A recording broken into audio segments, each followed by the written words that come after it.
माननीय सभापती महोदय, या ठिकाणी सन्माननीय विरोधी पक्षाच्या सर्व सदस्यांनी जो एक महत्त्वाचा मुद्दा उपस्थित केलेला आहे आणि माध्यमांमध्ये देखील हा मुद्दा चाललेला आहे। अखिलेश शुक्ला या व्यक्तीने आणि त्याच्या पत्नीने या ठिकाणी एक भांडण झालं आणि त्या भांडणामध्ये मराठी माणसाला अपमानित होईल अशा प्रकारचे उद्गार त्या ठिकाणी काढले, भांडण केलं, मारामारी केली आणि त्यातून एक संतापाची लाट सर्व लोकांमध्ये तयार झाली आहे। पहिल्यांदा तर मी या ठिकाणी सांगू इच्छितो की हा अखिलेश शुक्ला MTDCचा कर्मचारी आहे।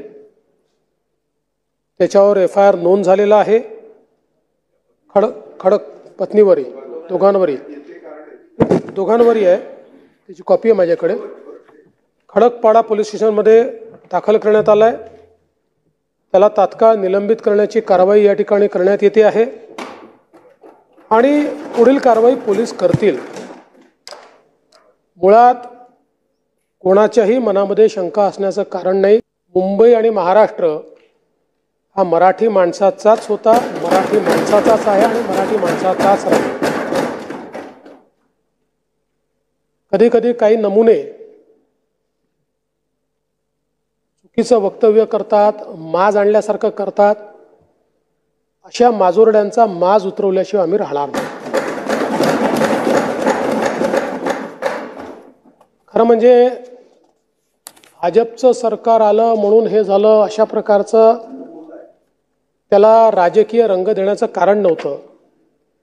कारण शेवटी आपण राजकारणात शिरलो तर आपल्याला याचाही विचारभाई करावा लागेल की मुंबईमध्ये बसलेला मराठी माणूस हद्दपार का झाला, कोणाच्या काळात झाला, का त्या माणसाला मुंबईमधनं ठाणे, कल्याण, डोंबिवली, वसई, विरार त्याच्या पलीकडे जावं लागलं आणि त्या काळामध्ये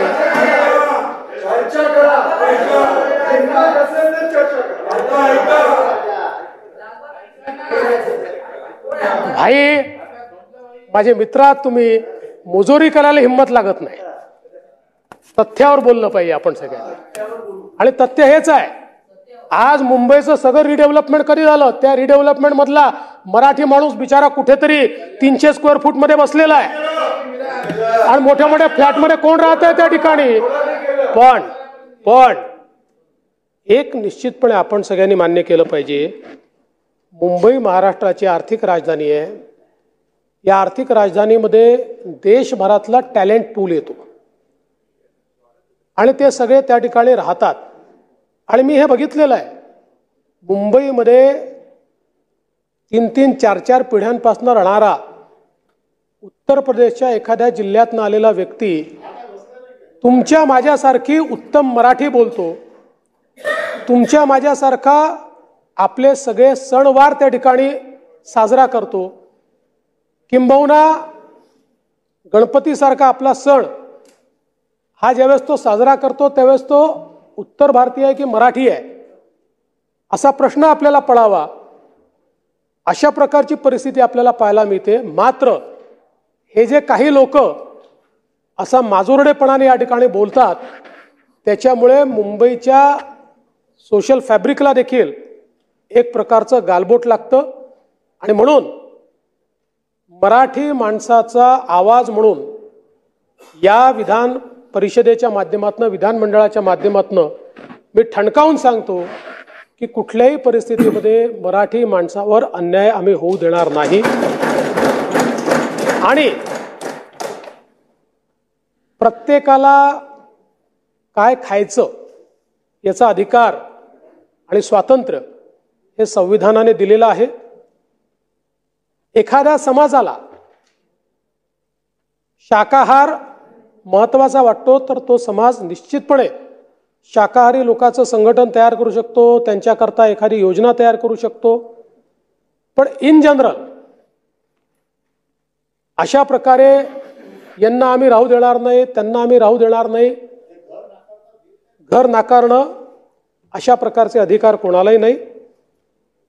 मला असं वाटतं की या ठिकाणी कोणी शाकाहाराचा पुरस्कार करतोय याकरता त्याचा तिरस्कार करण्याचं कारण नाहीये, मात्र त्या आधारावर भेदभाव करणं ही गोष्ट आपल्याला मान्य करता येणार नाही। आणि म्हणून या दृष्टीने देखील अशा प्रकारच्या तक्रारी जर आल्या तर त्याच्यावर योग्य कारवाई करण्यात येईल। आणि मला असं वाटतं की आपल्या देशामध्ये अनेक परंपरा आहेत। आपल्याला माहिती आहे की बंगालसारख्या राज्यामध्ये सगळेच समाज त्या ठिकाणी मासळी खातात, देवालाही दाखवतात।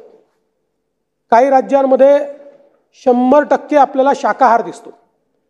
त्यामुळे शेवटी आपल्या परंपरेने निर्गुण निराकार आणि सगुण साकार या दोघांनाही देवत्वाची संधी दिलेली आहे, संज्ञा दिलेली आहे। निर्गुण निराकार आहे जो त्या ठिकाणी काय म्हणतात दगडात देव पाहत नाही, मूर्ती ठेवत नाही, त्यालाही आपण देवत्वाची संज्ञा दिली आहे। आणि माझ्यासारखा माणूस ज्याला मूर्तीमध्येही देव दिसतो त्यालाही आपण त्या देवाला देवत्वाची संज्ञा दिली आहे। आणि मला असं वाटतं की आपल्या देशाचं हे जे वैविध्य आहे ते वैविध्य त्या ठिकाणी टिकलं पाहिजे ही देखील आपली जबाबदारी आहे। पण त्याच वेळी जी आमची क्षेत्रीय अस्मिता आहे, एक आमची राष्ट्रीय अस्मिता आहे, तशीच आमची एक क्षेत्रीय अस्मिता आहे। आणि ती क्षेत्रीय अस्मिता म्हणजे आम्ही सगळे मराठी आहोत, त्या मराठीचा आम्हाला अभिमान आहे।